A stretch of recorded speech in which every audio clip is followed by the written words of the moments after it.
Ahí está. Bueno, ¿sigo? Advancing. Bien. El real que queda así cernido responde a la definición de real como lo mismo. Entonces, tan solo se establece un real a partir de un cierto procedimiento simbólico que consiste en que se produzca el encuentro con lo mismo. Encuentro con lo mismo que es producto de una lectura y no necesariamente una propiedad de los hechos. Vale decir, estoy proponiendo que respecto de ciertos hechos, el analista podría decir, pero esto es lo mismo que aquello, y el analizante responder, uy, cierto, no me había dado cuenta. No pierdan de vista que no se trata de una propiedad de los hechos en sí mismos, sino que es un producto de un acto de lectura de esos supuestos hechos transformados en cadenas de significantes.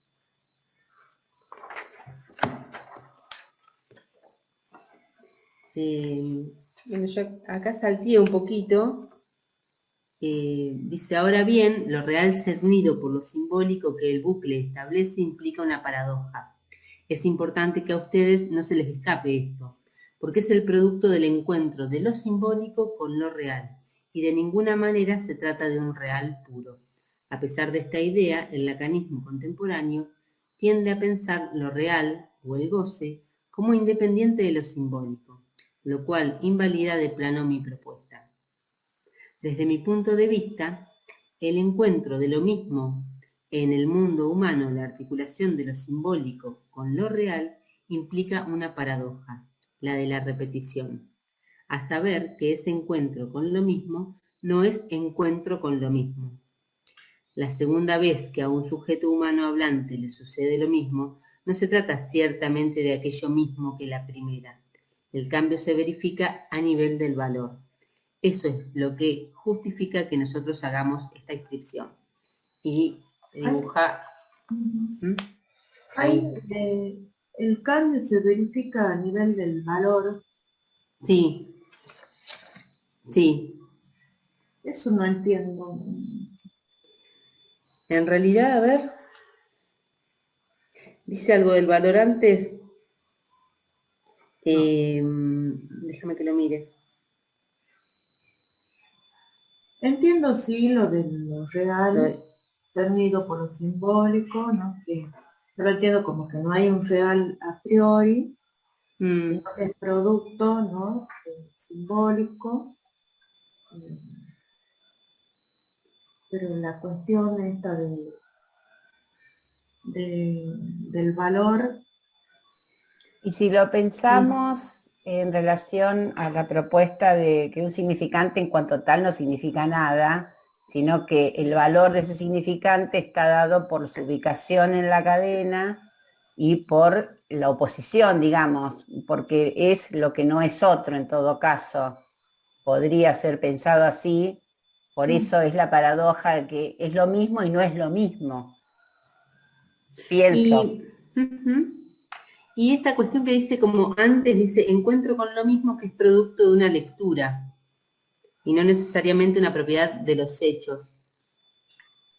Eso yo lo pensé del lado del analista, es el analista Sí. el que transforma, en todo caso, a través de su lectura, una palabra en significante o ubica la repetición, ¿no? En ese cierre, que podría ser como el ejemplo, que yo creo que no es el hecho en tanto que no es el hecho en sí, no es que se le repite, no sé, que tuvo mala suerte y justamente le pasó vivir 2 terremotos en su vida, ¿no? O 2 situaciones dramáticas, o que se le murió la madre y a los 2 días se le murió el padre y a los 3 días se le murió el hermano. No es el hecho en sí el traumático, sino pienso que tiene que ver más con esto, con la posición que ha tenido ahí el sujeto en relación a ese drama, a ese trauma, así lo entiendo, como que no es el hecho, pues si no hablaríamos de universalidad y todo, ¿no? Como lo plantea un poco más del lado de Freud, de la cosa traumática. A veces hay hechos que no necesariamente son traumáticos para todos. Depende cómo se vivieron, qué sé yo, una infinidad de... Sí, incluso el valor que le dé el sujeto, ¿no? Y esto se vincularía con que no hay un real a priori, ¿no? Claro. Y que lo real se cierne con lo simbólico, por lo simbólico, ¿no? No es lo real puro. Producido por lo simbólico, que tomamos como significante, que sería un acto de lectura, ¿no? Sí, sí. Sí, totalmente. Creo que apunta a eso, a lo que acabas de nombrar, Águeda, que justamente para el parletré no hay un real puro. Claro. ¿No? Claro. Eso es lo sí, que no, me parece. Tal cual. Sí, sí. Sí, porque también se está diferenciándose de la lectura del latanismo, entonces también, claro, digamos, no es la eso, piedra, ¿no? la piedra en el zapato, no es la muerte. De hecho, la muerte en la lúnula no está en lo real, ahí está la vida, ¿no? Como lo imposible de definir lógicamente. Y después pensé ahí en relación a lo real, cómo lo cernimos a lo real, y estas tres definiciones de lo real. Está por un lado lo imposible lógico-matemático, lo que no cesa de no inscribirse, que es en el caso de la fórmula, no cesa de no inscribirse porque no hay un más allá de esa fórmula. Por ejemplo, Claro. 300.000 minutos, segundos del que viaja la luz. Y después la tercera forma que siempre se me escapa de la cola es como lo imposible, lo que vuelve siempre al mismo lugar. Y ahí se me ocurrió relacionarlo con lo de la repetición, ¿no? Que vuelve siempre, pero que no es lo mismo, ¿no? Es lo mismo, pero no es lo mismo. Sí, sí, sí, totalmente.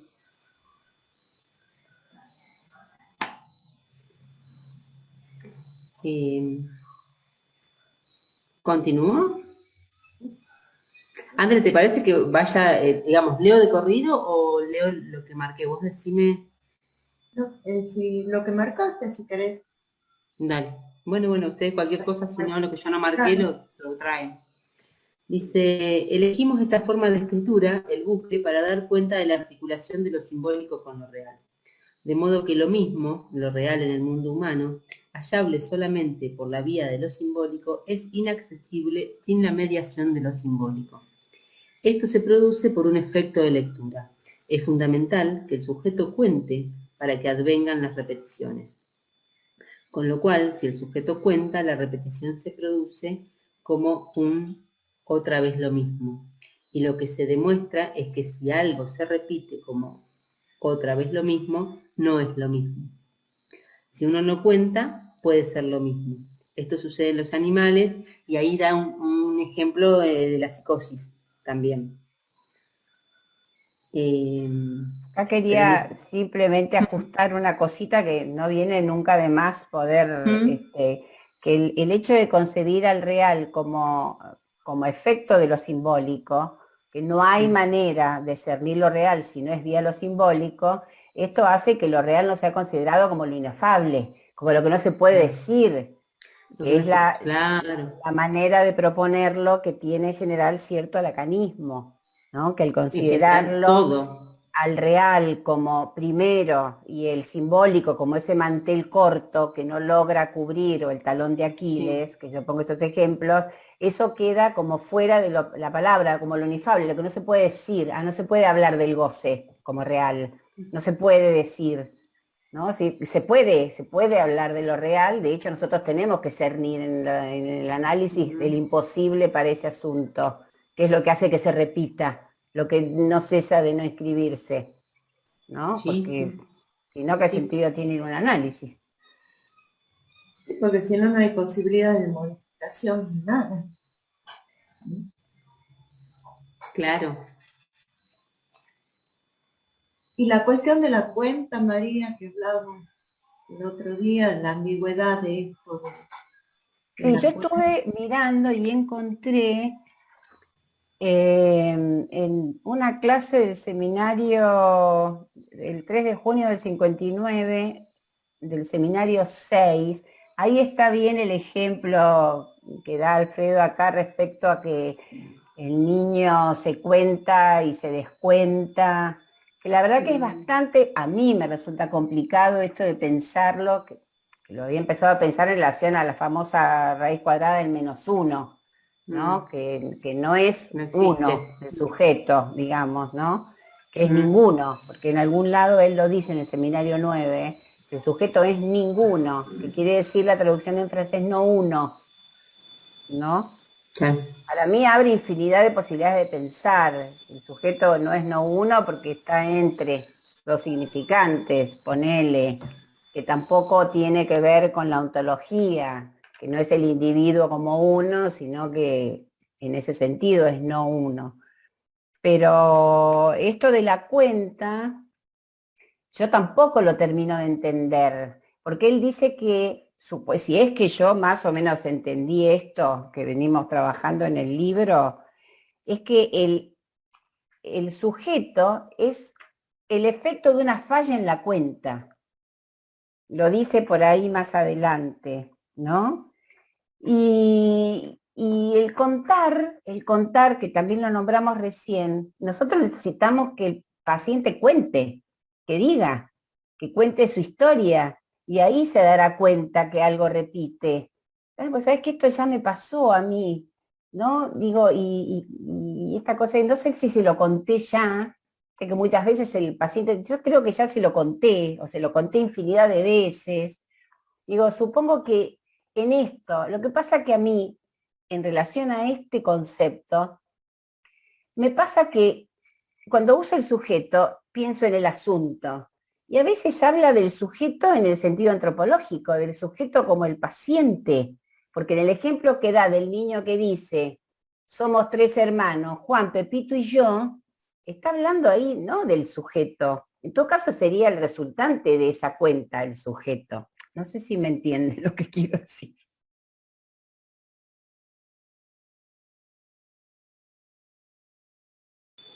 Sí, sí. Dice, hay sujetos que no pueden contar y otros que podrían, pero no lo hacen.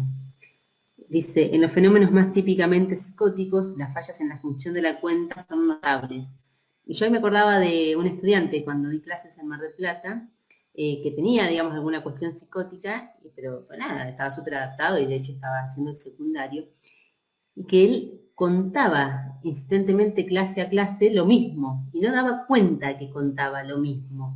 Y, digamos, sus compañeros neuróticos estaban re fastidiados ya lo último, porque otra vez Julio iba a contar lo mismo. Como que no dan cuenta de que cuentan lo mismo. En la psicosis hay una falla ahí en la cuenta, ¿no? Dice, después sigo, una de las dimensiones más típicas del neologismo es justamente la falla de la función de la cuenta. El neologismo psicótico que he verificado de la manera más frecuente, más regular en mi clínica, consiste en descubrir que el paciente no cuenta que ya lo dijo. Y dice, licenciado, quería contarle algo y uno sabe exactamente cómo va a seguir esa frase. En la psicosis se verifica la falla de la función de la cuenta y es uno de los elementos neológicos más netos, no descriptos, pero de los más netos, porque el sujeto no cuenta que ya dijo eso. Lo más radicalmente psicótico de este fenómeno es que el paciente narra siempre lo mismo como si fuese nuevo.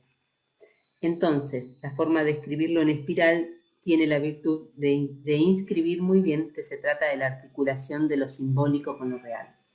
Conviene tener presente que el real con el que operamos en la clínica psicoanalítica solo es el real que se articula con lo simbólico. Y dice, bien, entonces dimos 2 pasos. No solamente hay que pretender que cierre nuestro primer bucle, sino que hay que pretender que repita el segundo bucle. Y nuevamente les digo que el repetir no es una característica de los hechos, sino una lectura posible de los hechos.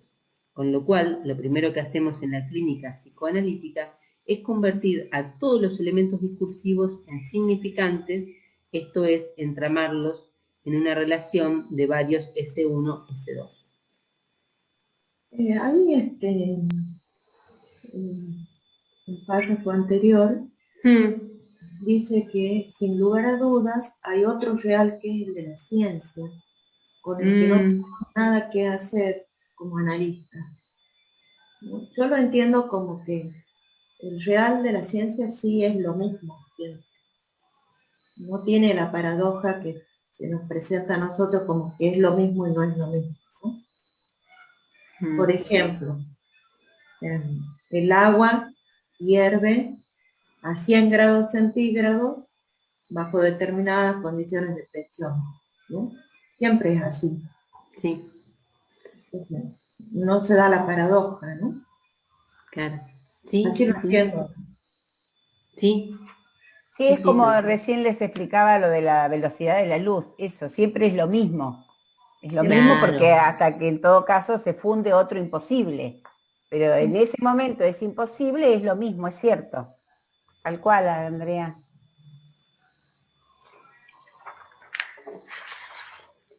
Bueno, dice, existe una primera maniobra que todo analista debe realizar sobre cualquier texto que se le presente, que consiste en elegir qué es lo más preponderantemente, qué es lo que más preponderantemente tiene valor significante y producir el corte que lo establezca. Saben ustedes que cuando decimos significante en la clínica psicoanalítica, hacemos un uso sumamente radical del término, puesto que somos los únicos que practicamos lo que la lingüística afirma, que entre significante y palabra hay una diferencia. Un significante puede ser media palabra o 3 palabras. Dice, una vez que se tenga ese texto que se establece como S1, hay que buscar en ese discurso aquel que le corresponde como S2. Y acá da un ejemplo. Me quiero separar, vengo a verlo por eso.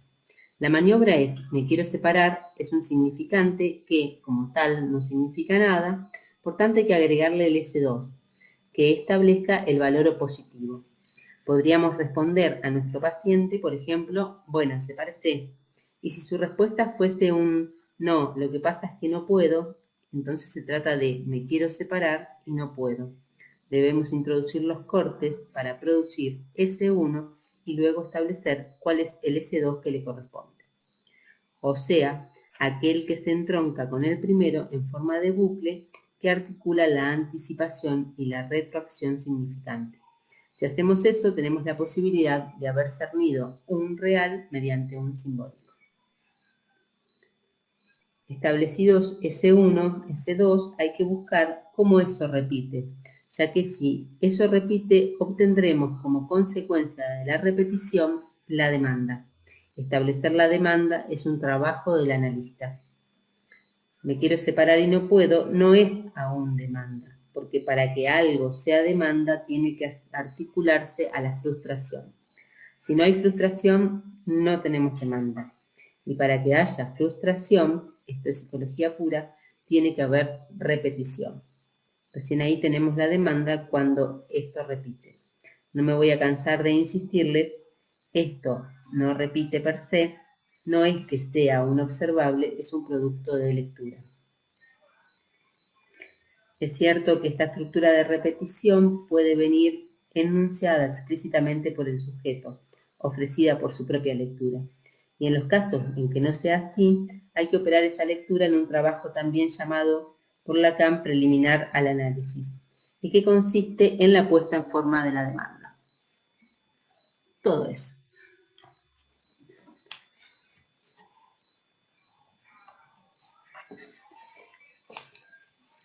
¿Continúo o lo...? Por ahí podíamos pensar un poquito, que lo tenía en la cabeza y se me fue, cuando decimos, a ver, lo voy a tratar de articular.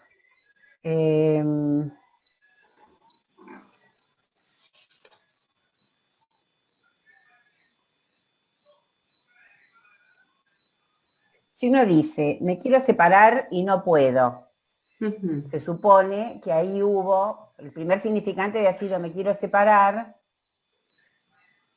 el analista supuestamente hiciese una intervención, y bueno, sepárese, digamos, como la causa y el efecto, porque si usted se quiere separar, ¿por qué no se separa? ¿No? Psicología pura.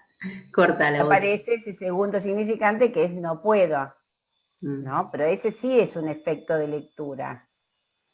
Yo pensaba si aparece efectivamente en la demanda de análisis tan claro el asunto en las primeras veces, porque si no, no tendrían razón las entrevistas preliminares. Me parece que siempre hay que ajustar algo del orden de los que poner a a tono la demanda, porque no sé si llega tan claro la razón. A veces se llega con una idea y resulta que se terminó por otra. Es que en realidad yo vine a descubrir acá que no me quiero separar, no que me quiero separar, ponele. Tal cual. Pero bueno, no era eso lo que quería, pero ya me va a volver. Eso me parece que se vincula cuando él habla ya de la demanda inconsciente, ¿no? Más adelante. Digamos que el hablando ser puede venir con una determinada demanda, pero en realidad está demandando otra cosa. Claro. Que va a surgir después. Y también con el hecho, con lo que dice después, que, ¿no? El párrafo siguiente, donde dice, bueno, no es que solamente se repita ese 1, ese 2, sino que a ver qué otro par significante se repite. Entonces, claro. A otro hecho también, ¿no? Exacto. Donde él tiene la misma posición. Exacto. Es el mismo lugar de Z, dice, como, sí. Eso era lo que quería preguntar, lo que acaba de decir Andrea, en relación a qué es lo que se repite, ¿no? Viste que en general en los casos últimos que estuvimos viendo, trataba de pensar si alguno me resultaba como ejemplo, ¿no? Donde uno busca esa otra escena en la que la posición es la misma, ponele, del hablancer en ese momento, o si lo que se busca es esa otra escena en relación a los otros, por ejemplo, de la comunidad familiar. Viste que muchas veces también se recorta, ¿no? Como hizo su mamá o como hizo su papá, ¿no? O sea, este repetir no solo en la misma posición en relación a un mismo hecho, ponele, o a distintos hechos, sino repetir al modo de identificación, ¿no? Algo que, una posición que tenía alguien de su entorno, ¿no? Eso a mí me abrió qué es lo que se busca, no sé si me expliqué, esto que se llama la otra escena o el... Sí. Bueno, Sí, esto en el último caso que presentó Mariana y Adriana, se veía, digamos, que la paciente tenía una posición como había tenido el papá, de ser la que tomaba las decisiones, ¿no? ¿A eso te referís, María? claro, exacto. Algo donde entra, digamos, para usar una palabra psicoanalítica, ¿no? Algo más del orden de la identificación, ¿no? De ponerse en la posición que tenía el otro, ¿no? Esto de ponerse los pantalones, ponerle, que vas a saber lo que significaría, digo, siempre teniendo en cuenta que todo tiene valor significante, que de lo que hay que ubicar es eso, ¿no? Sí. Entonces, bueno, nada, una pregunta. Sí. Bueno, sigo. Justamente parte, o sea, avanzo un poquito. Justamente parte del trabajo del analista es diagnosticar la demanda inconsciente. Trabajo que si no es realizado impide el comienzo y el fin de análisis. No porque el deseo sea inconsciente, nadie dijo jamás, de los buenos autores digo, que la demanda no podía ser inconsciente. O sea, que aquello que pide y se frustra sea algo sabido por el propio sujeto hablante. Finalmente, ahí yo salteo, bueno, no sé. Finalmente el paciente nos dice, es cierto, es verdad, yo venía a verlo con la intención de no separarme. No de separarme, aunque decía que sí. Ahora vengo a descubrir que no. Con esta rectificación no se ha operado para nada sobre el deseo, sino sobre la demanda inconsciente. Se trata de un trabajo preliminar. ¿Cómo vamos a definir deseo? Yo voy a proponerles definirlo como más allá de la demanda. Se trata de una de las definiciones canónicas de Lacan, que, bueno, seminarios 5 y 6. Esta definición no nos hace obstáculo a nuestra concepción de la existencia de una demanda inconsciente, porque si es más allá de la demanda, no se nos desvanece el campo del deseo. Será aún el más allá de la demanda inconsciente también. Y acá dice, si ustedes recuerdan el grafo del deseo, allí el deseo se localiza entre las dos demandas. Esta ubicación supone que para poder establecerlo van a tener que tomar en cuenta también la demanda inconsciente. Supongan que el sujeto viene a la consulta por X y luego se establece que lo que verdaderamente demanda es Y. El deseo estará más allá de ambas. Lacan propone pensarlo como entre ambas y por lo tanto vamos a tener que tomar en cuenta por qué si la demanda es Y, dijo X. Acá yo avanzo, dice, en general en la clínica lacaniana no se establece el deseo porque se pierde el deseo como metonímico, como indecible. Se piensa el deseo como metonímico, como indecible. Y justamente lo neurótico consistiría en querer decirlo. Dice, avancemos en el estudio de la frase, el deseo del hombre es el deseo del otro. Considero que llegó la hora de no leer esta frase desde el plano imaginario, si bien Lacan comenzó por allí. Es clarísimo que el niño quiere el juguete que otro niño quiere, y que una vez que tenga dicho juguete que el otro quiere, si el otro niño quiere otro, él lo querrá a su vez. Se trata de un nivel muy humano, donde el objeto del deseo de alguien es lo que el otro desea. No se trata de esto en nuestro trabajo, ese es el nivel más imaginario, que puede adquirir el deseo, nunca determinante para ningún caso clínico, aunque también nunca ausente. ¿Anda? Y bueno, yo acá no marqué nada de la página que sigue, pero no sé si quieren agregar algo, no marqué. Bueno, ahí cuando toma la frase el deseo del hombre, el deseo del otro, también es como que está tomándolo en sentido antropológico, ¿no? Y después sí habla de sujeto. ¿Sí?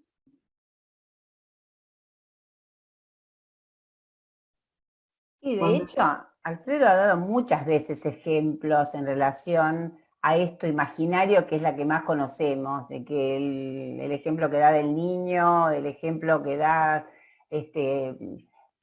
cuando hace el chiste de la psicóloga que le dice, pero vos qué querés, tratando de ubicar el deseo individual, cuando en realidad el pibe le dice que quiere ser médico como el padre.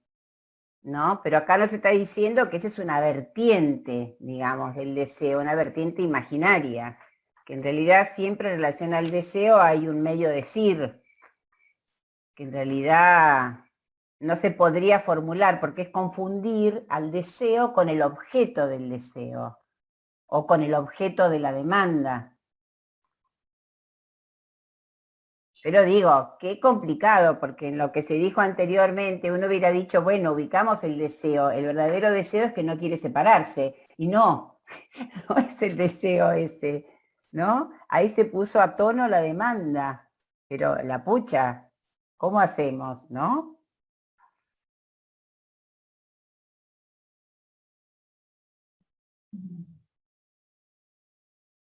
Y también me confundo cuando habla de la demanda, en párrafos anteriores, ¿viste? La demanda de análisis, ¿no?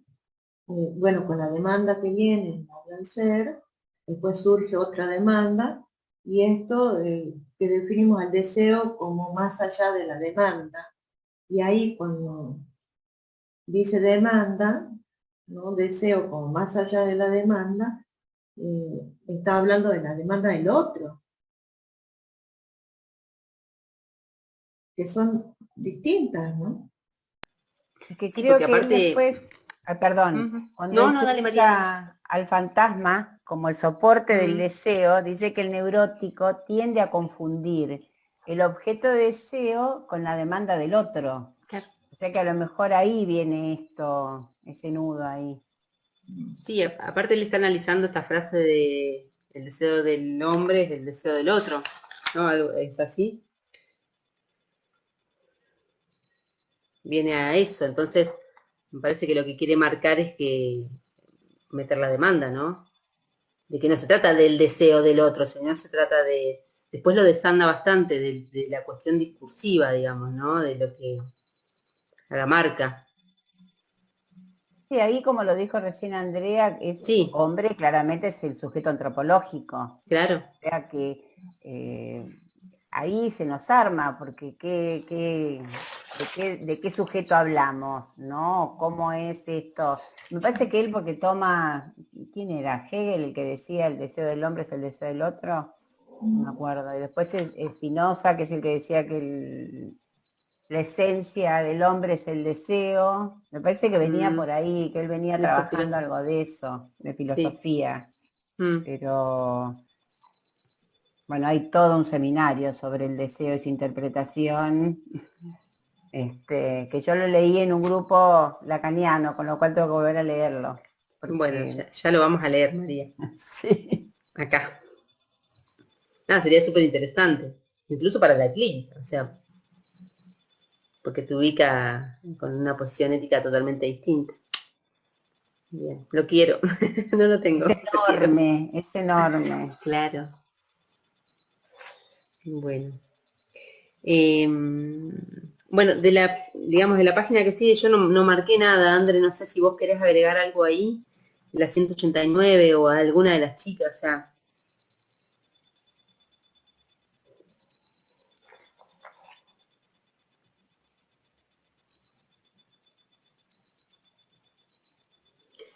Ahí en esa página al final, que no sé si la leíste recién, otra forma de trabajar esta frase, más allá de la frase imaginaria, de que lo que uno desea es el objeto del deseo del otro, en el sentido del juguete.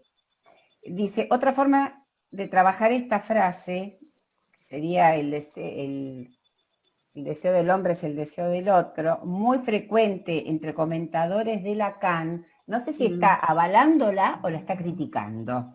Consiste en definir el deseo del sujeto por la vía de considerar en qué medida el sujeto es tomado por objeto en el deseo del otro. Ustedes observen que hay un problema con esta frase, porque es que es complicada esa frase. Sí. ¿Cómo voy a definir el deseo? Por la vía de considerar en qué medida el sujeto es tomado por objeto en el deseo del otro. Porque en realidad, cuando hablamos de la alienación y la separación es vía ser objeto del deseo del otro, o yo estoy confundida con respecto a eso. Con lo cual podría ser pensado que una forma de pensar que el deseo del hombre es el deseo del otro, es que uno como objeto es deseado por el otro, pero no entendí esa frase. Tampoco sé si es importante, digo, pero la había subrayado porque no sabía si la estaba criticando y me parece que sí. Sí, parece que la critica, pero lo que yo me acuerdo que trabaja en estructuras clínicas, estructuras clínicas 1, cuando trabaja alienación y separación, sí, dice que es tomado por objeto, ¿no? En el deseo del otro. Igual creo que hace, porque acá noté que es una maniobra del sujeto y no del otro, con lo cual no está en juego el deseo del otro, digamos. En la separación es una maniobra del sujeto, sí, ¿no? La de ubicarse como, claro. En ese sentido, ¿no?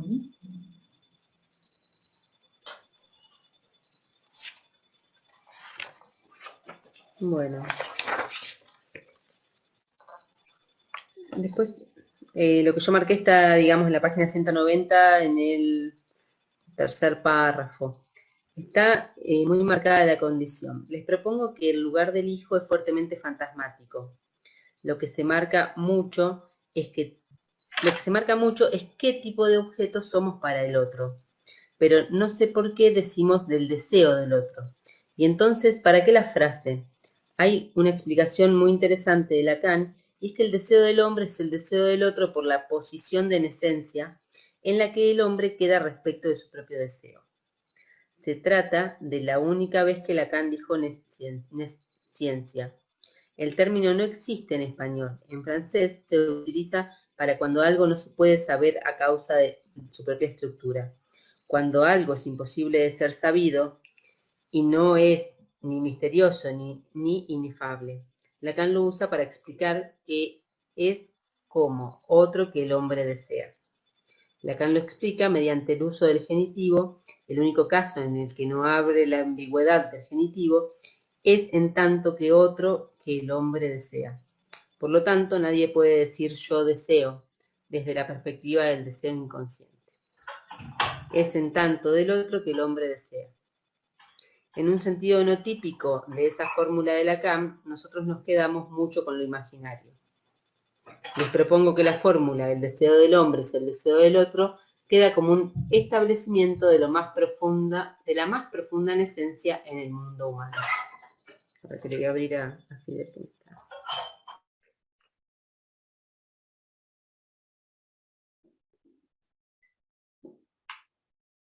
Acá tengo yo un párrafo de Estructuras Clínicas 1, si quieren que lo lea. Dice, cuando trabaja alienación, separación. En el ámbito significante, el sujeto del inconsciente coincide con una falta.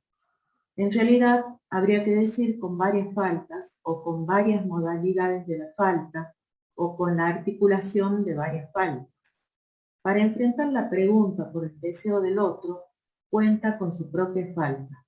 Enfrenta una falta absolutamente oscura mediante su propia falta. A la pregunta ¿qué quieres? Puede responder con su falta, o sea, puede hacer coincidir el objeto del deseo del otro con lo que él es como falta, para así transformar en operante su falta y la pregunta por lo que el otro desea. Si él como falta puede funcionar como lo que venga al lugar del objeto que al otro le falta, entonces opera como el objeto perdido del deseo del otro. La pregunta original, ¿qué quieres?, queda transformada en ¿puedes perderme? Así se ve elevado por esa maniobra a la condición de objeto, que lo rescata de la letalidad de su condición de puro sujeto del significante.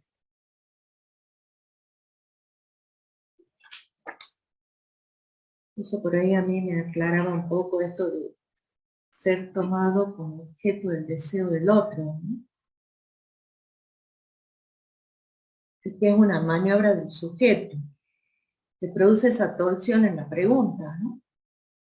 ¿Qué quieres? Pues puedes perderme. Sí.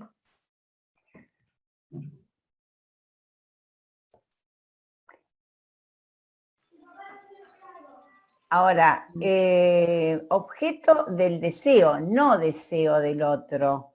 Porque no sé por qué se hace esa diferencia, porque si ahí en uno de los párrafos de la clase, cuando dice respecto al deseo de los padres, si uno se pregunta por el deseo de los padres y cómo es que uno supuestamente, hablando de los toros abrazados, de esta maniobra, ¿no? ¿Cómo sería posible que uno sepa sobre el deseo de los padres si en realidad el deseo siempre es un medio de decir, ¿no? Y yo pensaba en esta que se transforma como en el mandato de ser médico porque mis padres deseaban un hijo médico, no sé, si me ocurrió como ejemplo, ¿no? Y es algo que está del lado del sujeto y supongo que tiene que ver con esto, en esta condición de responder a la demanda del otro, en el fantasma, creyendo que ese es el objeto de deseo del otro.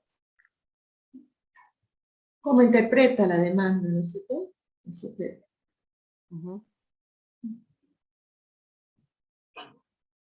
Yo creo que ese modo de leer también ha servido de plataforma para terminar en el concepto de responsabilidad subjetiva.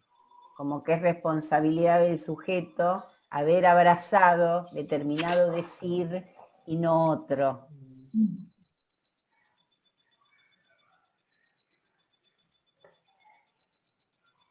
Bueno. Bien, ¿sigo? Si alguien quiere aportar, sí, preguntar, ¿no, chicas? Sí, de una. Dice, bueno, no sé, yo seguí marcando en la página 191, ahí, antes del gráfico. Dice, es una relación entre la demanda y el objeto del deseo. Justamente Lacan plantea que el deseo se estructura como más allá de la demanda. ¿Cómo se puede concebir esto? Planteando al toro como una superficie cerrada. Estas serían las vueltas repetitivas que constituyen la superficie del toro, indicando Lacan que la frustración es lo que da el objeto de la demanda y que es nada. Dice, el ejemplo que siempre dio Lacan se comprueba en el modo en que los chicos cuentan a los otros hijos de sus padres en relación a sí mismos. Surge ese momento en el que se produce cierta necesidad de descontarse de la cuenta. Mis padres tuvieron 3 hijos, pero yo tengo 2 hermanos. Ahí adviene algo nuevo en el mundo, que es ese sujeto como -1. Ahora bien, simultáneamente tenemos la clínica de un -1 articulado a un +1. Al notar que alguien se ha descontado, podemos decir que hay ahí -1, pero esa diferencia también es registrable en términos de hay uno más. El toro brinda esta posibilidad, porque si uno pudiese contar las vueltas de la demanda y afirmar que son, por ejemplo, 300, para constituir al toro siempre habrá una vuelta en más, la directriz, o la vuelta dada en torno al agujero, que también podría haber sido dicha como no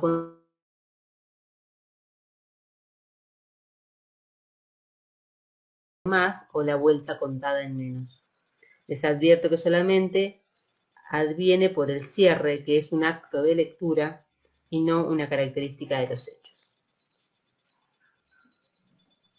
Yo ahí no entiendo nada. De la cuenta, de que se descuenta el más, el menos, o sea, puedo entender literalmente lo de la vuelta a la generatriz, pero ¿qué me quiere decir? No sé. En realidad, yo lo que miraba era como el gráfico, ¿no? Y que uno, si ve las vueltas de la demanda, de las distintas demandas, digamos, se hace así, pero que hay una vuelta que se genera más, una vuelta más, que es la que hace el agujero, digamos. Esta pueden ser 300, pero hay una más, ¿no? No sé. Miraba el gráfico, no pude hacer mucho más que eso. Sí, esa que en torno al gráfico la vuelta. No. Es esa vuelta que Pero es... yo lo entiendo también en el gráfico. Claro. Bueno, el ejemplo del hijo, que se cuenta y se descuenta, pero no entiendo la vinculación con raíz cuadrada en el 1. No, la verdad que no. No. No, ni siquiera, o sea, despejo la raíz cuadrada, ni la nombro. Lo que no entiendo es por qué él dice que es el sujeto el que está ahí en cuestión, ¿no? En el más y en el menos. Eso es lo que no termino de entender y por qué aparece, habría que leer un poco, no sé si en algún momento hay algo de la entrada del número en lo real, estas cuestiones, si tendrá que ver con eso. Pero no entiendo ese párrafo en particular, o sea, entiendo el dibujito, quiero decir, las vueltas de la demanda que encierran el objeto de la nada, y cuando se cierra todo el círculo de la demanda, de esas vueltitas, ahí es donde está el centro del A, el objeto A, pero después eso en relación a la resta o a la suma, no lo entiendo, no sé, tendríamos que buscarlo en algún otro texto de Alfredo a ver si está por ahí en el grafo, a lo mejor está un poco más claro, tengo que volver a verlo en alguna parte. ¿No? Me dice, ahí adviene algo nuevo en el mundo, que es ese sujeto como -1. Yo asocié que tendría que ver con lo de la raíz cuadrada de -1, pero no tengo idea. ¿La clínica del -1 o la clínica del +1? En realidad, más adelante, él habla de estos 3 actos de lectura, ¿no? André, que vos lo nombraste otra vez. Sí. Digamos que el primero es producir el encuentro con lo mismo, el segundo es pretender que eso se repita, y el tercero es producir un 1. Tal vez apunta a que son actos de lectura del analista, ¿no? Digamos esto del 1, del +1, del -1. ¿Qué entendés por producir un 1?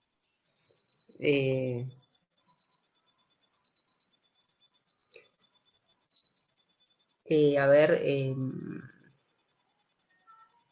¿Un asunto? los cortes. ¿Un tema? ¿Qué sería un uno? Producir un No. uno.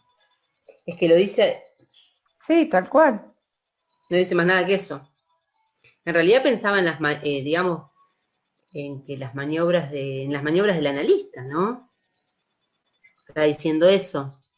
Sí, abajo en la página 192 dice, se trata de hacer algo de la índole de un 1 con todas las vueltas de la demanda, pero uno no sabe cuántas son las vueltas de la demanda. ¿Y cuáles son todas las vueltas de la demanda? ¿No?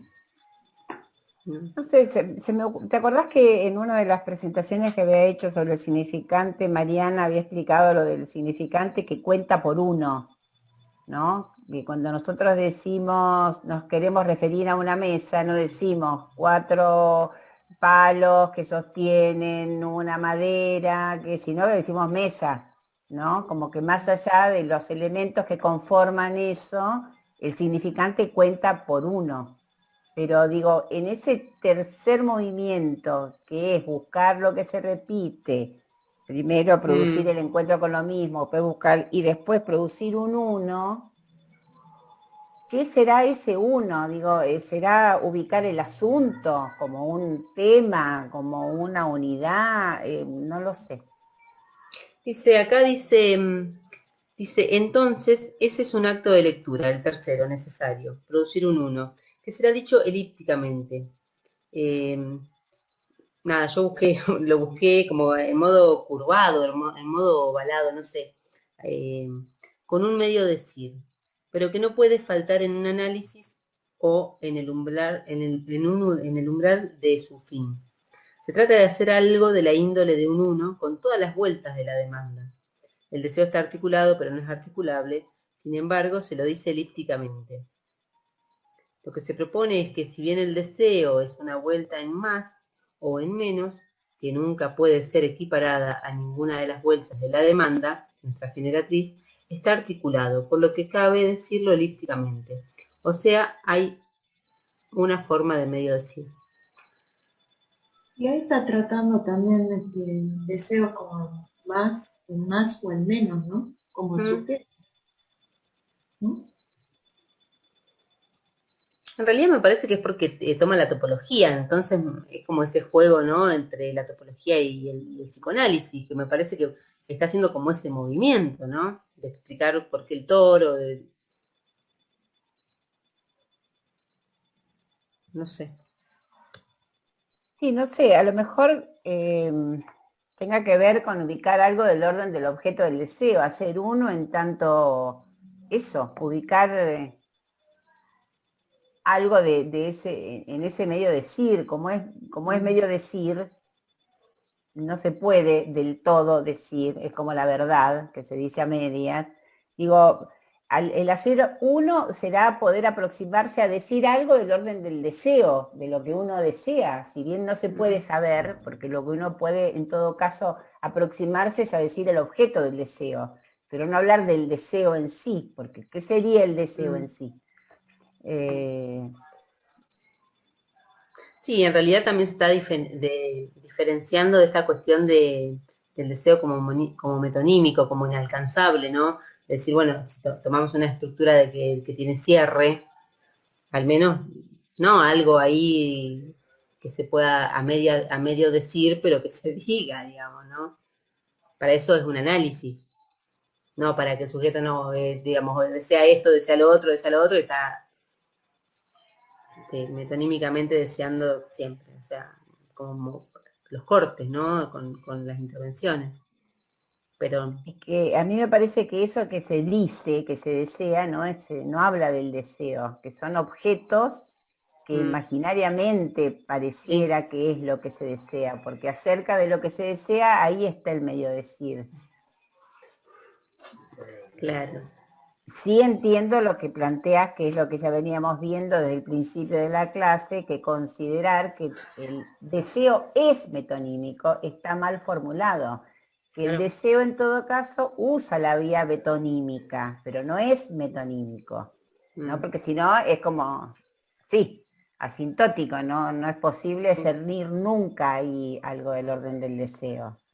Y eso sería como tener la posición nihilista en la cual uno no trabaja, sino que hay algo que puede crearse a partir de ese agujero, pero bueno, sigamos leyendo a ver si se aclara algo más. Dice, el decir humano tiene vueltas insospechadas. La retórica, por ejemplo, nos enseña vueltas insospechadas. Ustedes saben que Lacan concibió al decir en la práctica psicoanalítica regido por la ética del bien decir, que es la ética de la retórica. En la retórica, la ética es imperiosa porque la retórica es el arte de la persuasión. Se trata de persuadir sobre hechos opinables. Como se trata de producir efectos, en la retórica se concibe una forma ética, ya que el decir implica un acto. Y puesto que para Lacan hay acto del deseo, ¿saben en qué consiste? En conseguir producir ese decir elíptico, que tenga la virtud de atrapar en la vuelta del decir esto. Si uno logra en el decir elíptico articular la demanda más el objeto del deseo, se ha logrado medio decir el deseo. Según Lacan, esto se produce y es a lo que tiende la clínica psicoanalítica, a que el sujeto recupere la vía de su deseo. Para eso tiene que ser capaz de medio decir lo que desea. Es un gran progreso respecto del medio decir lo que se desea, poder establecer el objeto del fantasma. Puesto que la clínica psicoanalítica que practicamos es con pacientes neuróticos, nos encontramos al comienzo de nuestra práctica al fantasma en su forma normal. No encontramos al comienzo de nuestra práctica al fantasma en su forma normal, sino en su versión neurótica. Esto es, que el objeto del deseo del fantasma es sustituido por la demanda del otro. Entonces la dirección de la cura obliga a pasar de esto. Sujeto, bueno, la fórmula neurótica al fantasma, a esto otro, la fórmula del fantasma. ¿Cuál será la forma normal del fantasma? Buena pregunta, María. Ay, los perros, ¿no? Está complicada de lograr. Dale, vaya. Tengo los dos perros encima, es un calor. Dale, sal, más, afuera. Ahí está, listo. Bueno, demos un paso más, dice Alfredo. El paso que es requerido es el de los dos toros abrazados. Si trabajamos con los dos toros abrazados, se resuelve esta fórmula de Lacan, ya que en los dos toros abrazados a la generatriz de uno le corresponde la directriz del otro y viceversa. A nosotros esta relación nos aclara la articulación entre la demanda y el objeto del deseo. Si establecemos el abrazo de un toro con otro toro, entonces coincidirá con el agujero de un toro, una vuelta completa de la demanda del otro. Lacan va a decir que sobre eso el otro no es responsable. O sea, como la demanda del otro, nuestro abrazo a esa demanda del otro, marque nuestro deseo, en eso el decir del otro no es responsable. Me re perdí. Volverlo a leer porque es importante. Sí, como la demanda del otro, en nuestro abrazo, nosotros abrazamos esa demanda del otro como nuestro deseo. Pero esa es una maniobra nuestra, no del otro. El otro demanda. Yo abrazo esa demanda y la hago mi deseo. Pero eso es mío, no es del otro, por decirlo, ¿no? Eso. Claro. Sí. Eso que decía hace rato, ¿no? Que es una maniobra del sujeto, ¿no? Claro. Abre todo un tema ahí, ¿no? Porque ahí, ¿cómo estamos usando sujeto? Claro. A mí me parece que da para pensar que ahí se abre la cuestión del asunto o el sujet, ¿no? Porque si yo voy a tomar a la demanda del otro como deseo, ese es el asunto a veces. Por eso digo, no lo encarnemos ahí, porque se puede usar de las dos maneras. ¿No? Si yo, suponete, la demanda del otro es que yo estudie medicina. Y yo abrazo esa demanda y la hago mi deseo y digo, yo deseo estudiar para ser médico, no sé. Muy probablemente eso después termine generando un asunto, cierta insatisfacción, porque no era mi deseo, hay que averiguar qué sería el deseo de uno, si se puede medio decir, pero no era la demanda del otro, indudablemente. Por eso digo que a lo mejor ahí esa maniobra, ¿no?, genere un asunto de demanda de análisis, ponele. Claro, sí. Pensaba en El hombre de las ratas, ¿se acuerdan? La sentencia, serás un gran hombre o un gran criminal, ¿no? Y cómo el hombre de las ratas abraza esa demanda del otro, sí, y termina siendo ahí en esa duda si era o no un criminal, y se engancha con el criminal, las ratas, ¿no? Se le arma ahí, pobre, sí, hombre. Se le arma ¿no? Sí, un asunto, ¿sí? Dice, cada uno de nosotros, como decía antes, tiene connotado, marcado y digámoslo como corresponde, fijado, el deseo como más allá de la demanda del otro. En ese caso, dice, como la demanda del otro connota al objeto de deseo del sujeto, el otro no es responsable. Cosa que, me parece, se verifica con bastante claridad. ¿Alguna vez supusieron que el deseo de los padres, tomando a los padres como responsables del otro, como representantes del otro, incide estadísticamente en forma alta con el deseo de los hijos? O sea, estoy preguntando si el hijo de Bach fue músico y el hijo de Einstein fue matemático. ¿Quiere decir que tales padres deseaban eso? ¿No les resulta increíble suponer que vuestro deseo era lo que deseaban vuestros padres como representantes del otro? Dice, o más bien, ¿no creen ustedes que es más lógico plantear que vuestro deseo está marcado por el abrazo que ustedes hicieron a algo de lo que vuestros padres dijeron? Esta última forma despeja muchísimo más y permite concebir con claridad la diferencia entre los hermanos. Claro, es lo que el sujeto abraza, ¿no? De ese deseo de los otros. Sí, claro, pero ahí qué fácil caer en la responsabilidad subjetiva, ¿no? Porque entonces, si es elección, hay elección, eso abre infinidad. Hay elección en el parletré, le queda otra.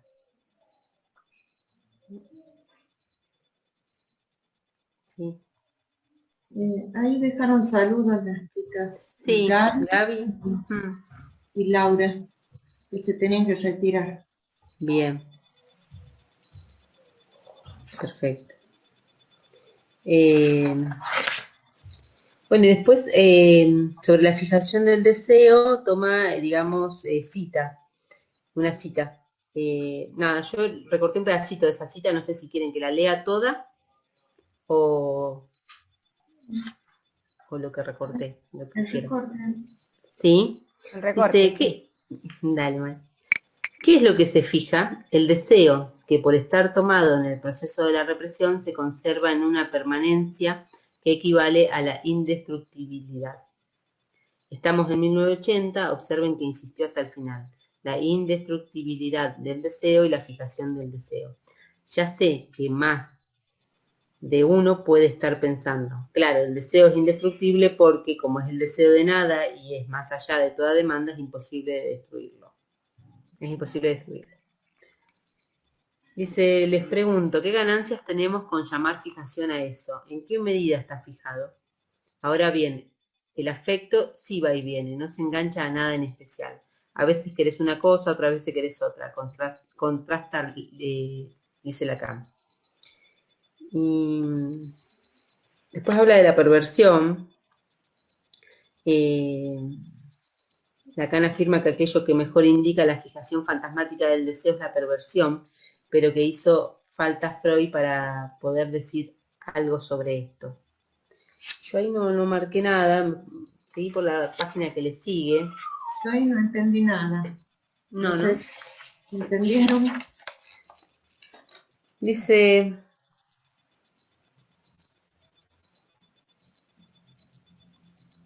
no, con esto de la posición perversa, ¿no? De que desean, que el otro esté en un lugar de objeto, ¿no? Algo así era, André, ¿te acordás vos que Merlo lo presentó? Sí, pero... Hay una clase en el seminario 6 que toma exactamente este punto donde habla del fantasma perverso para dar cuenta del deseo. Pero sí, acá sí parece un trabalengua, ¿no? Como que no dice mucho.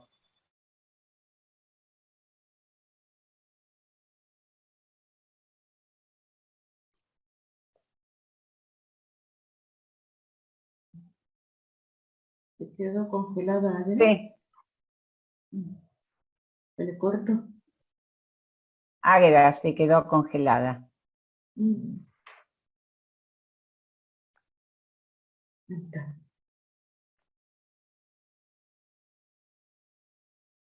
Ahí está, ¿eh? Me quedé sin internet, ¿ahí Sí. estoy de nuevo? Bien. Sigo, Sí. dice, cuidado, si vas a renunciar respecto de lo que deseas, porque de los efectos de esa renuncia no vas a poder desprenderte nunca. Viene de antes. Aunque no lo puedan decir del todo y nunca lo puedan satisfacer plenamente, a lo que me refiero es que el deseo está fuerte y precisamente enlazado al más allá de la demanda del otro, que lo particulariza, que lo hace deseo de esto y no de lo otro o de cualquier cosa, pero no al deseo del otro. Jamás les diría, tengan en cuenta el deseo de sus padres porque en función de eso estará su deseo. Lo que sí estoy proponiéndoles es que hay marcas. ¿Entienden que estos son significantes?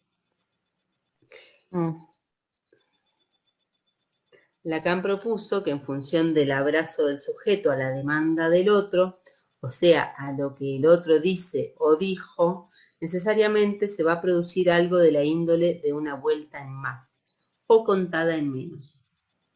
Esa vuelta será distinta a las vueltas de la demanda, si bien estará constituida por el mismo material. Ese material serán las marcas del deseo y el deseo estará fijado, estará sellado a esas marcas, marcas significantes que lo particularizan. Dice, vuestro deseo no estará marcado por el deseo de vuestros padres, mal estaría marcado por el deseo de vuestros padres, ya que si vuestros padres no pueden plenamente decir lo que desean, menos serían capaces de decir ustedes lo que ellos desean. Lo que sí estoy planteando es que lo que han dicho ellos en función de vuestro abrazo, lo que sí estoy planteando es lo que han dicho ellos en función de vuestro abrazo a ese decir.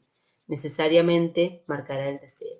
El deseo tendrá esas marcas, que son las marcas que no lo confunden con la demanda y por eso no se convierten en destino. Chao.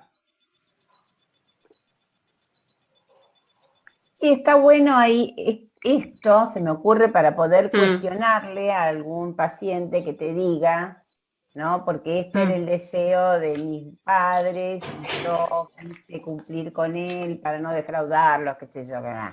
Sí. Ubicar algo de esta certeza que en realidad, ¿cómo podés saber del deseo del otro? Si no, ni el otro puede saber del deseo. En todo caso, algo abrazamos de ese decir que no necesariamente tenga que ver con eso que se quiso decir, sino que uno interpreta, ¿no? El sujeto interpreta. Claro. Eso.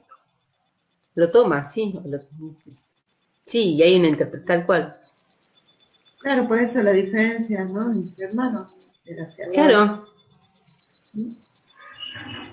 Sí. El deseo tendrá esas marcas, que supongo que son esos decires, ¿no? Sí. Que nosotros interpretamos como deseo del otro, que no lo confunden con la demanda. Y por eso no se convierten en destino. No sé, qué sé yo.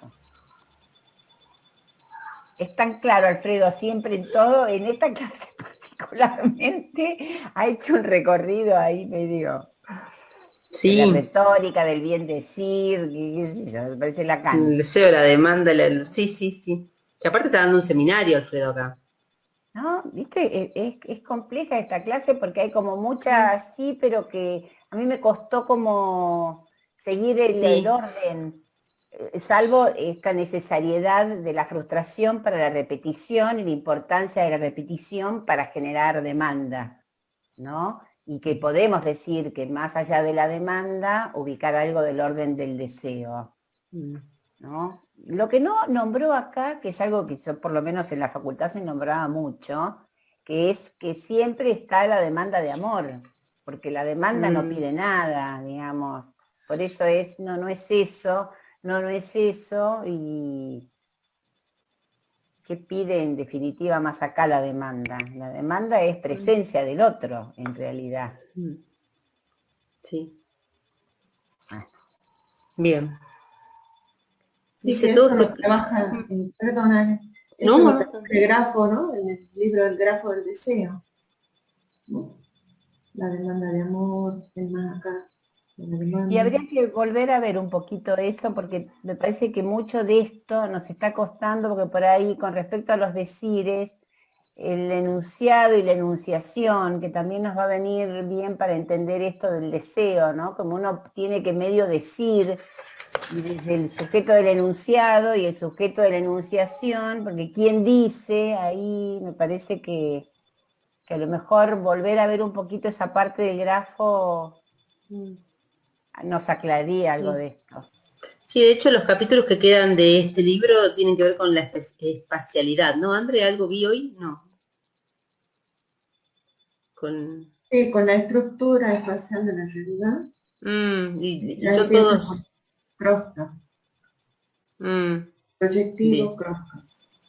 Bien. De la realidad. Bien. Bueno, a ver si... Bien, todo este planteo tiene un sustrato ético y por eso el peor peligro es renunciar, claudicar. Porque nuestro deseo tiene marcas debido a que está fijado al decir del otro. ¿A qué del decir del otro? A esa parte del decir del otro a la cual nosotros nos abrazamos o nos hemos abrazado. Para un minuto ahí, Águeda. Sí, entonces digo, si habíamos empezado con la frase, el deseo del hombre es el deseo del otro, uno podríamos decir que estamos abrazados al decir del otro. En ese sentido, el deseo del hombre es el deseo del otro, ¿no? Porque ese abrazo que produce al decir del otro es interpretado como deseo del otro. Sí. ¿No? ¿Será? Que bien distinto es pensar que el deseo del hombre es el deseo del otro, porque, o sea, ¿no? Deseo ser médico porque mi mamá dijo que tenía que ser médica. Bueno, es diferente. Exactamente. En realidad me parece que propone un sujeto, o un sujeto... Sí, André. No, termina. No, una cuestión de... El tema del sujeto se me complica porque digamos, lo tomamos como asunto, pero bueno, el sujeto, el hombre, ¿no? No tan en un lugar tan pasivo, ¿no? Respecto a su deseo. Ahí en el párrafo que sigue, algo redondea. Ah, ok. André, ibas a decir algo. No, con respecto a lo que dijo María, estamos abrazados al decir del otro. Sí. María, quizás también podría ser, estamos abrazados a la interpretación que hacemos del decir del otro, ¿no? Claro. Sí. Totalmente, es una interpretación, sí. Es el decir del otro, pero bajo el tamiz de lo que interpretamos, porque siempre es un medio decir. Claro. Gracias. Sí.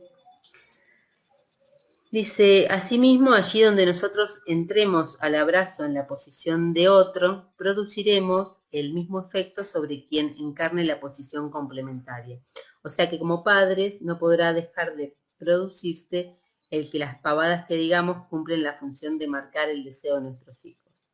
Sin duda, algunos estarán pensando, por ejemplo, cómo explicar la diferencia del efecto de la demanda de un mismo otro entre dos hermanos. Sobre este problema hay un mundo para discutir, pero se resuelve entre dos posiciones. Una primera respuesta establece que el abrazo está determinado dice que esta es la respuesta que él critica. Si uno pone el factor determinista como principio, entonces es por la ecuación de los padres y a su vez por la ecuación de los abuelos que produjeron la ecuación de esos padres. Se desvanece así toda ética. Pensando así, no hay por dónde empezar. La otra posición es la mía, por ahora no encontré nadie más que yo que la sostenga, supone que no hay una determinación para eso, que se trataría del momento cero del sujeto, un puro comienzo ético no susceptible de ser articulado a ninguna determinación. Se trataría de una elección primera del sujeto, un sujeto que como estatuto lógico es solo supuesto. No, se termina la batería. Dice, con este modelo, el problema de a qué vuelta de la demanda del otro uno se abrazó es cosa de uno, y solo lo sabe retrospectivamente. Es la única forma de empezar a hablar partiendo de un acto ético, porque si no todo se diluye en el determinismo de según cómo te trataron tus padres serás como persona. Lacan propone que el estatuto del inconsciente es ético.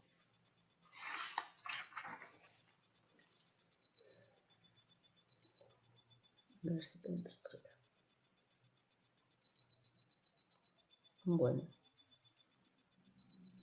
Uno podría decir, no se trata de responsabilizar a los padres. Exacto. Es como una lectura muy determinista, ¿no? Claro. ¿Esto es un? Sí. Quiero contar un poco una cosita. Dale, Esther. Hola, Esther. Bien, leyendo esto y escuchándoles un poquito, me llevó al domingo pasado, justamente se presentó un sobrino con la esposa y la hija. Y como estoy escuchando que dicen, por ejemplo, que a lo mejor los padres querían que ella sea médico o él, ¿verdad? En este caso se presenta de esta manera. Por ejemplo, la mamá dice, le llevé a mi hija, tiene 5 años, le llevé a mi hija a que estudie baile porque a mí me encanta, a mí me gusta muchísimo y porque aparte ella es muy activa, no se queda quieta y todo el tiempo está ahí saltando y saltando. Entonces dice el papá, pero creo que lo suyo no es el baile porque no la pega uno con la música, ¿verdad? Entonces es así como que, bueno, porque la mamá quiere, ¿verdad? Y no sé si ahí está el deseo, la demanda, qué sé yo. Me vino nomás eso también, como para contar un poco, ¿verdad?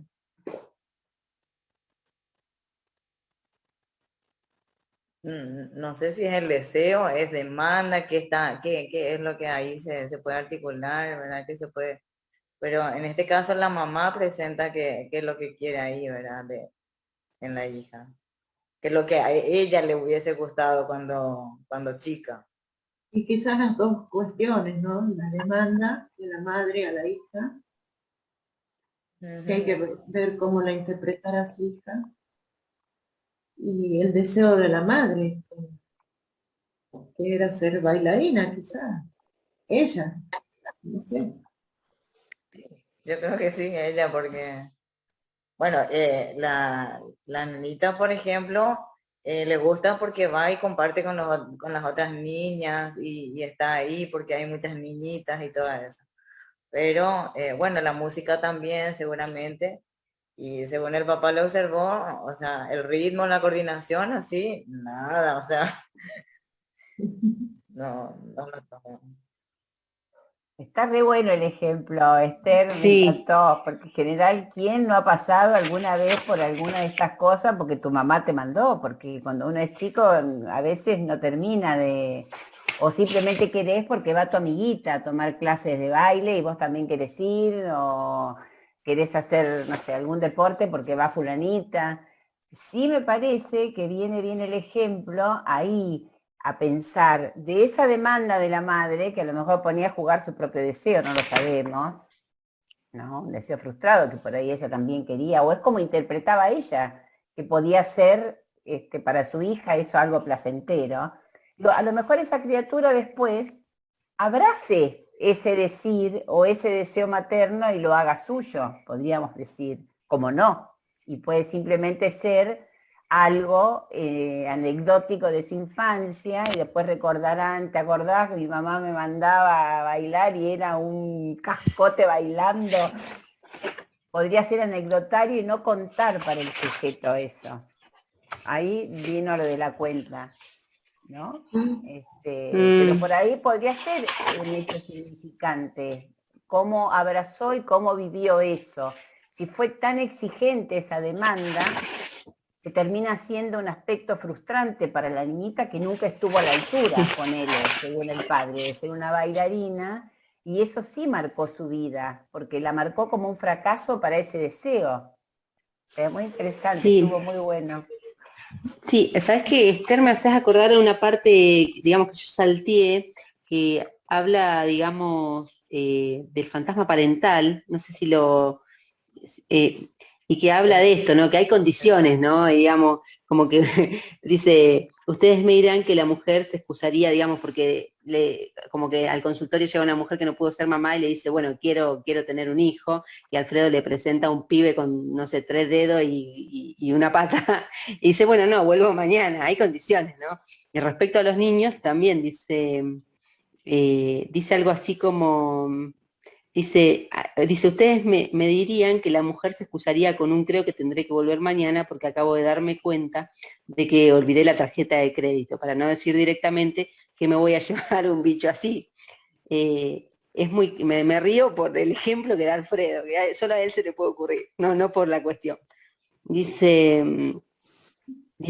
es muy clara la condición. El fantasma es proveedor de condición. Y para todos nosotros, si queremos un hijo, siempre estará muy fuertemente connotado por la condición. Vean a los papás alentando a sus hijos varones jugando al fútbol. Miren la cara de los papás cuando descubren, confirman que efectivamente no tienen habilidad. No que es malo, sino que es un verdadero desastre. Mejor sacarlo de la cancha para no pasar por ese papelón. Eso duele también, duele no tener un hijo, pero duele a veces más que el hijo no tenga cierta condición. Como eso me parece que muchas veces deja marca, ¿no? En los sujetos. En esta niñita que vos contás, Esther, seguramente le deje alguna marca estos comentarios del papá. Sí, Las dos cosas, ¿no? El Ahora, deseo de la madre que baile. Claro, este comentario, porque el papá no es que lo dijo frente a ella, sino en el idioma guaraní, porque ella no entiende, entonces me dijo a mí. Sí, y donde todos entendieron, ella no entendió. Ay, qué bueno que sea cuidadoso. Pero igual, ojo que Alfredo acá marca que no es el hecho en sí, ¿no? Tampoco el decir en sí, porque a lo mejor para esa niña sea un decir más. En todo caso, la pregunta sería ¿por qué de todos esos decires se abraza uno? ¿No? Y ese decir es el que deja marca, que será el que después dé pie para la formulación de un sujeto, ¿no? No sé, mi papá siempre pensó que no servía para nada, ¿viste estos ejemplos que suele dar Alfredo, que vos con ese carácter no te vas a casar nunca? Y después llega la sesión que quiere un novio, claro, yo me acuerdo que mi papá me decía que yo con este carácter no me iba a casar nunca, y debe ser por eso que yo no tengo novio, ponele, ¿no? Digo, ¿cómo uno abraza ciertos decires? O por qué uno escribe o fija ciertas cuestiones, bueno, es otro mar de preguntas, ¿no? Que en todo caso son producto de un análisis, ¿no? ¿Por qué si mi mamá creía que yo tenía todos los dones, yo me aferré al decir de mi papá que decía que yo era un inútil? Si yo en la oferta de decires podía haber tomado otro. ¿No? Ahí, bueno, habrá infinidad de cosas para pensar como respuesta a nosotros, digo, para proponer conjeturas respecto a ese sujeto. ¿Qué son conjeturas? A eso me refiero, que probablemente esos decires no signifiquen nada para muchos, ¿no? ¿Qué sé yo? Por ahí terminamos dándonos cuenta que llegamos con una demanda en relación a ese decir Y después resulta que tampoco era eso, que era otra cosa. Sí, sí, era hasta que no se quería separar, digamos, en realidad.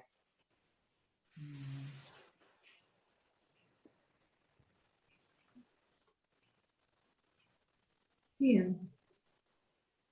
Ah, pero estuvo bueno, ¿no?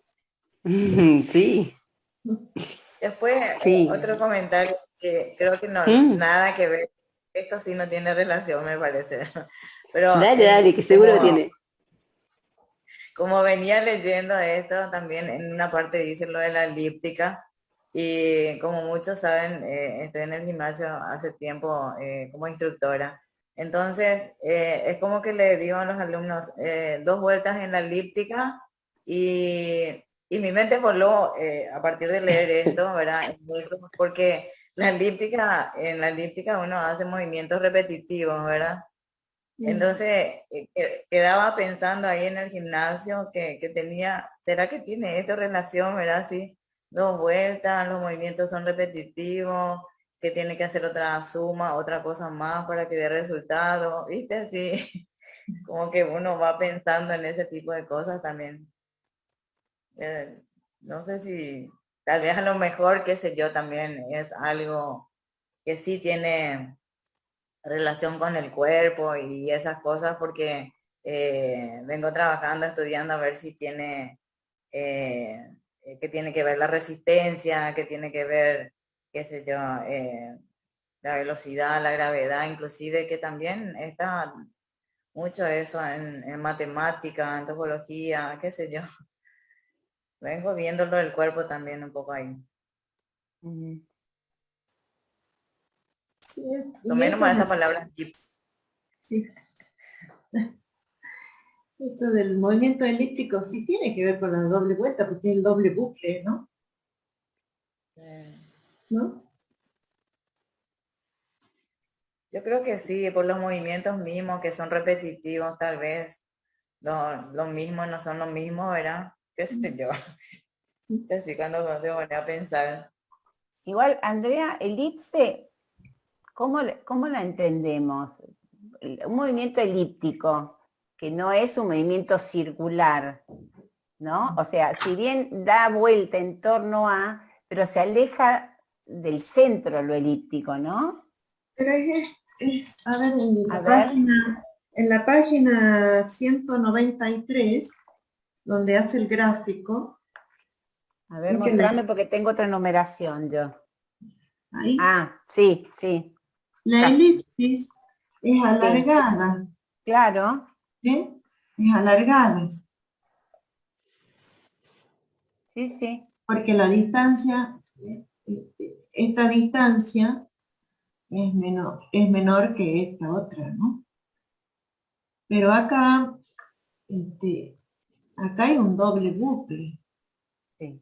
1, 2, que es la vuelta por el interior y por el exterior del toro, que es un 8 interior. Claro. Ahí es donde se unen la generatriz con la directriz de otro. O sea, tenés las vueltas de la demanda, los dos movimientos están en esta elipse. Claro, ¿Entendés lo que digo? sí, ahí El es de la donde está generatriz unido. y el de la directriz. Ajá, Sí, sí. y ahí marca el deseo, ¿Mm? ese movimiento de doble bucle.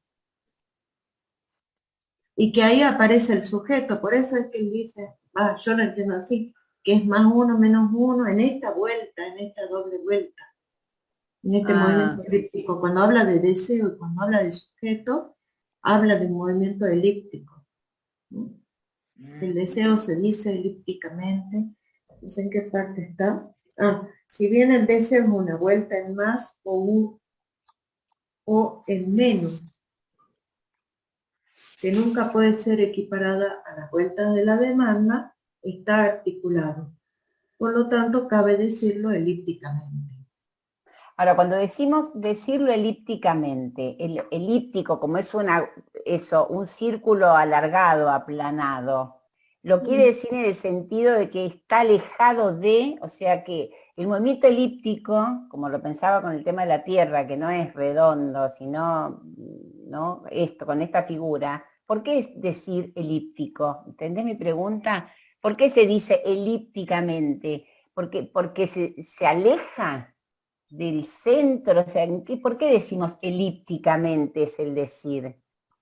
Porque yo sé lo que es una elipse, que es como, no es un círculo, sino algo que va hacia los polos, por llamarlo de alguna manera, ¿no? Entonces, ¿por qué el decir es elíptico? Yo lo pienso en el sentido este de que no es concéntrico, es como que se bordea elípticamente, como, no sé cómo explicarlo, pero entienden mi pregunta, ¿no? ¿Por qué usamos ese calificativo para el decir? El decir es elíptico. Porque yo lo tomaba como que, porque no vuelve al mismo lugar, como en No el es ciclo. concéntrico, por eso te decía, me Ah, parecía que tenía que ver con esto, de que se aleja y sí, está por bien. eso, cuando se repite, me parece, incluso la demanda cuando se repite, es lo mismo, no es lo mismo, ¿no? Está bien. Y en el 8 interior, el significante, cuando vuelve, cuando se repite, es lo mismo y no es lo mismo. Sí, como la banda de medios que es unilátera, pero que parece que son dos. O sea Por que, eso, por eso que yo decía, bueno, esto es un 8 interior, ¿no? Y tomándolo vinculándolo con la cuestión de los espacios, yo decía, bueno, ese corte que es un 8 interior produce un espacio nuevo que es un espacio moderno, ah, que vuelve y no vuelve al mismo lugar. Más o menos yo lo entiendo. claro, que es la lógica que introduce el significante, que no es la lógica de la identidad, no es que se puede ser y no ser al mismo tiempo, puede ser lo mismo y no lo mismo. Mm.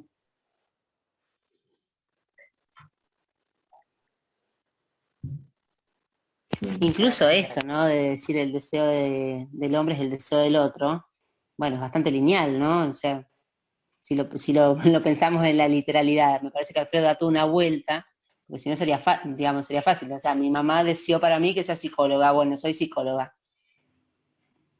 O por eso lo ubica en lo imaginario, la literalidad, la Claro, cosa simple, es como el mm, sentido común, digamos. Pero claro, no, la tiene una psicología, vuelta digamos, en más. ¿no? Claro, Sí. Y es paradójico también, ¿no? mm. Por eso no podemos pensar en determinismo, o sea, que Alfredo lo dice como ahí a lo último, no es mi posición, que incluso es una cuestión ética, ¿no? En la clínica. Viste que hay una Porque frase si no, de Lacan en relación al deseo, que a esta altura siempre cuestionamos si es de Lacan o no, hay que ir a verificarla al seminario, pero creo haberla sí, leído, que es, ¿has actuado hoy conforme a tu deseo? Como que de mm, lo único que el sujeto es responsable de no haber actuado conforme a su deseo.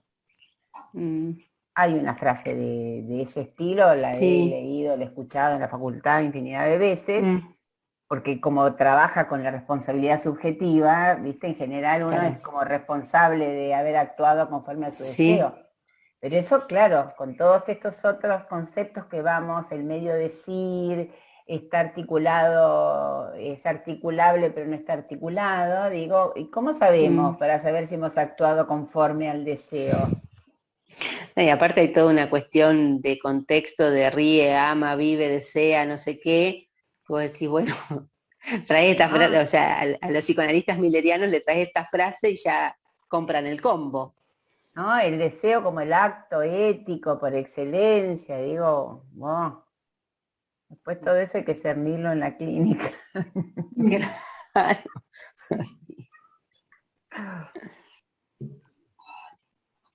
Bueno, si les parece, avanzamos con el libro, Mm. eh, con el capítulo siguiente, Nos metemos de Sí, lleno con la realidad. con la bien, realidad. de una. Porque son 3 capítulos que, ¿no? Que son digamos, como con el mismo tema, ¿no? Con la espacialidad. Sí. Bien. Sí, sí. Bien. No sé qué ¿Y son los últimos 3 o quedan más, chicas? No tengo el libro, yo imprimí. La superficie de Klein, creo que está el último. Quedan 3 clases.